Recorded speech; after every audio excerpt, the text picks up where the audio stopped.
around him, he's driven away from him. Kyle Busch is going to do it right here, though. James Busch moves up the racetrack. Ooh! Very close. Down to the apron goes Kyle Busch. Then he shoots up the racetrack, almost gets into the 31. And here comes Hornaday for second, trying to take that spot away. How about that young driver, Ron Hornaday, trying to get by Kyle Busch here? Ooh, close. Three wide into turn 4. That moves Kyle Busch all the way up the racetrack. He has to catch it before he gets in the wall. And Hornaday catches the wall. Caution's out, caution's out. Caution is going to come out. Both drivers trying to get by. Look like the 17 of Timothy Peters. They slid up the racetrack, and now Kyle Busch not happy at all. It's all good, dude. And Kyle Busch is going to turn the 33 into the wall. Our championship contender Hornaday in the wall. Well, Kyle Busch should be parked for this race and maybe the rest of the season for that. Holy cow, I can't believe he did Championship that. contender Ron Hornaday hard into the wall. Kyle Busch sends him in.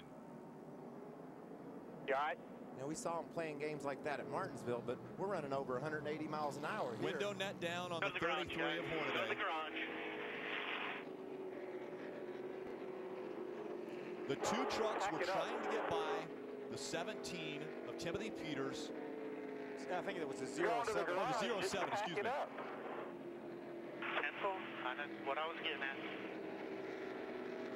That is unbelievable. Yep. And that takes that 33 truck out of this championship hunt, I believe. Hornaday coming in just 15 points back.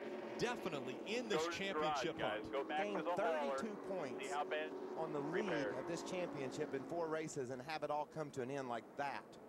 Obviously, Kyle Busch is really mad at Ron Hornaday as they went side by side by that lap truck of the 07 of Johnny Chapman.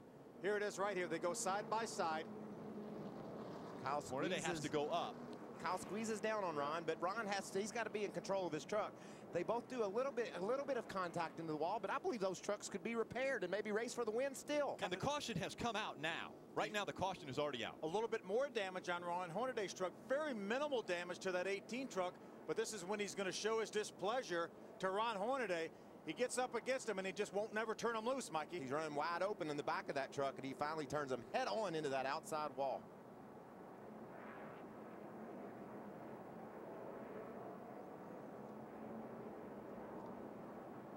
I don't think NASCAR is going to, I think this goes beyond a little bit of have at it, boys. Oh, it's definitely way past that. That truck's running 130, 40 miles an hour when it hits that outside wall. Look at that thing jump up off the ground. Look at all the damage to that 33 truck. Later parts of the season, teams always bring extra parts, spare things, but this hit is so massive that the front clip has to be bent. Everything underneath that hood damaged beyond repair. He's out. He may get back on the racetrack and gain 2 or 3 positions. I don't think he's going to do that, Phil. I think that truck's probably ruined. This is the beginning of it. They go by. You see Johnny Chapman all the way down on the bottom of the racetrack as far as he can go. They're battling for second place right behind our leader. Hornaday gets a little bit loose. He runs Kyle up into the outside wall. He makes contact with the outside wall. And then they get down to the other end of the racetrack.